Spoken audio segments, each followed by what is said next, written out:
কোরআনের এই বয়ানে দুইটা হকের কথা এসেছে। হকুল্লাহ, আল্লাহ তাআলা যিনি আমাদের স্রষ্টা, তার কি অধিকার তার সৃষ্টির উপরে। আরেকটা হচ্ছে হকুল ইবাদ। এখানে বলা হয়নি হকুল ইনসান, হকুল ইবাদ। সমস্ত সৃষ্টি ইচ্ছায় হোক অনিচ্ছায় হোক আল্লাহ তাআলার ইবাদত করে, গোলামি করে, তার সেট করা নিয়ম মেনে চলে।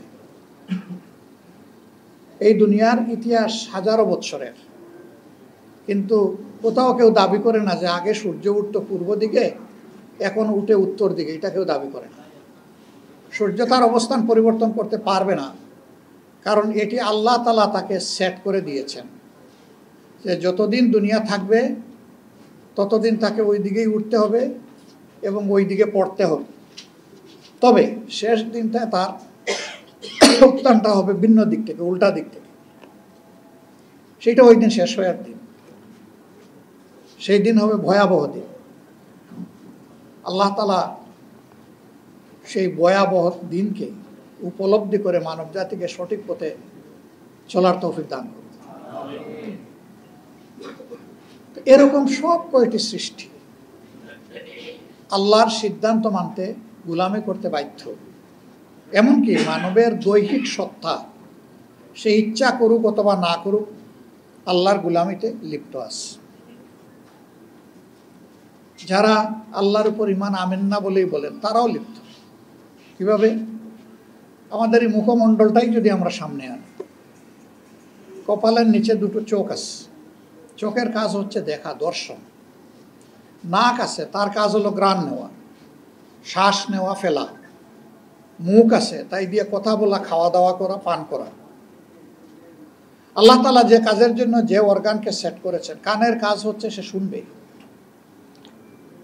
চোখ বলতে পারবে না যে বহুদিন ধরে দেখে আসলাম, কান ভাই তুমি এখন একটু দায়িত্ব নাও, একটু দেখার দায়িত্বটা তুমি পালন করো। এটা কি হবে? ইম্পসিবল। আল্লাহ যে কাজের জন্য যে অঙ্গকে তৈরি করেছেন, সেই অঙ্গ সেই কাজই করে চলছে। এটি আল্লাহর গোলামি, ওই অঙ্গের। কিন্তু মানব সত্তার রুহানি গোলামি, তার আত্মার গোলামি, তার চিন্তার গোলামি, তার সিদ্ধান্তের গোলামিটাই আল্লাহ তাআলা প্রকৃতভাবে চান। যারা গোলামি মানে হচ্ছে আনুগত্য স্বীকার করা, যারা আল্লাহ তাআলার পরিপূর্ণ আনুগত্য স্বীকার করে, আল্লাহ তাআলার পক্ষ থেকে তাদের জন্য আমান, নিরাপত্তা দেওয়া হয়। তারা শান্তি পায়, তারা সম্মানের সাথে থাকে। তারা দুনিয়ার কোনো আল্লাহ ছাড়া অন্য কারো কাছে মাথা কখনো নত করে না। তাদের সম্মানের মাথা এক জায়গায় নত হয়, সেটি আল্লাহ রাব্বুল আলামিন।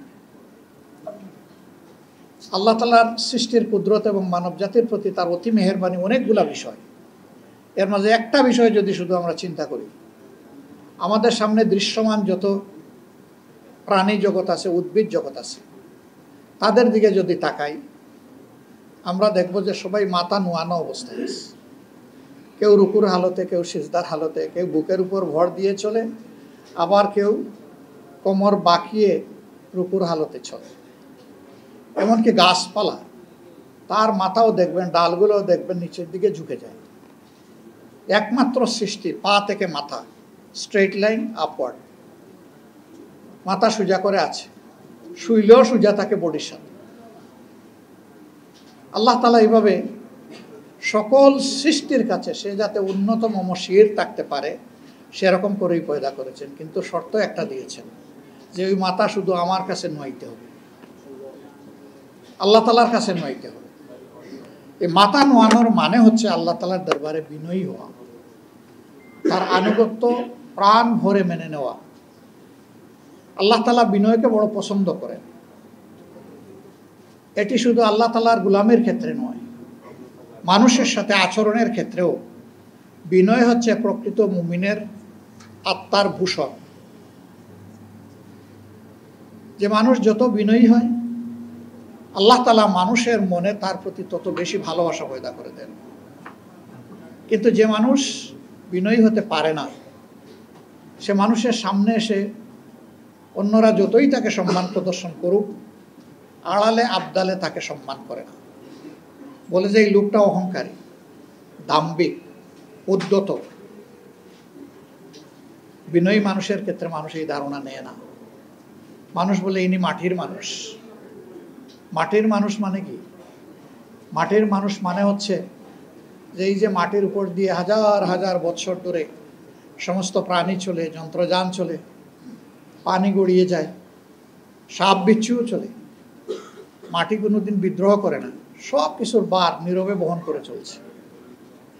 বিনয়ী মানুষটাও তার সমাজকে ধারণ করে সমাজের দুঃখ, কষ্ট, বঞ্চনা সে তার ঘাড়ে নিবে এবং সেইটা ফেলে দেবে না, বিদ্রোহ করবে না।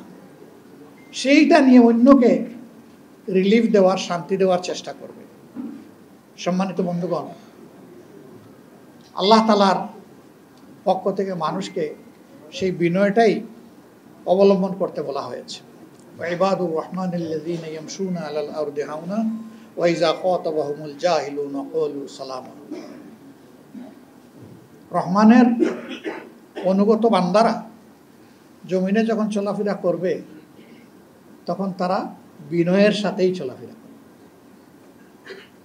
তবে জীবন চলার পথে বিভিন্ন জায়গায় বিভিন্ন চ্যালেঞ্জ আসবে।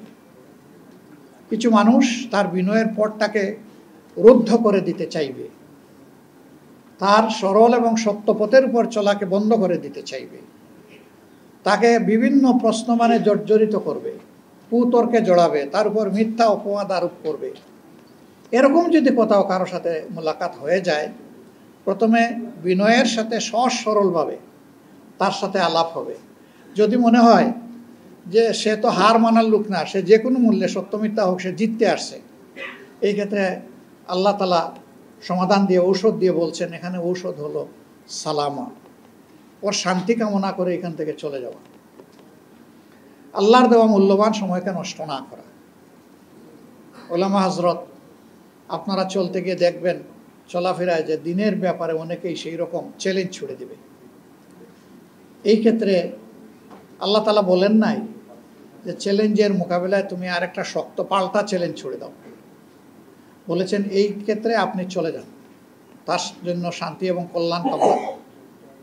হতে পারে আপনার দোয়া তার জন্য বরকতের কারণ হয়ে যাবে, আল্লাহর দরবারে কবুল হয়ে যাবে, সে সত্যকে উপলব্ধি করার জন্য তার দিলের জানালা খুলে যাবে এবং এরপরে হয়তো ওরকম তর্কে সে আপনার সাথে আর জড়াবেই না।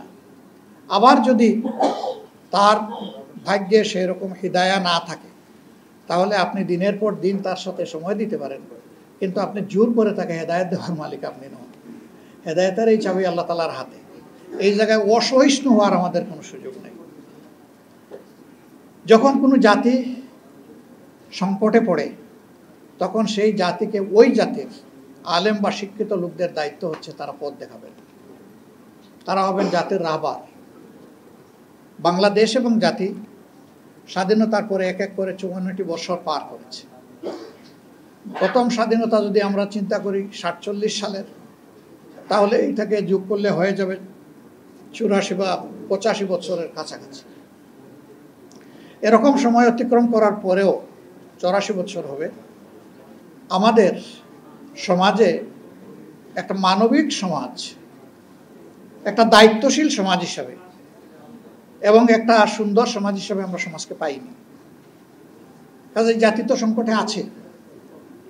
এই সংকটে কোরআন এবং সুন্নাহর আলোকে উলামায়ে কেরাম যদি জাতিকে পথ দেখান, আশা করা যায় যে জাতি পথ পাবে এবং উপকৃত হবে।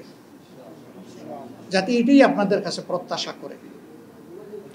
আরেকটি কথা না বললেই না হয়, উলামায়ে কেরামের মধ্যে জাতি একটা ইস্পাত কঠিন ওয়াক্য দেখতে চায়।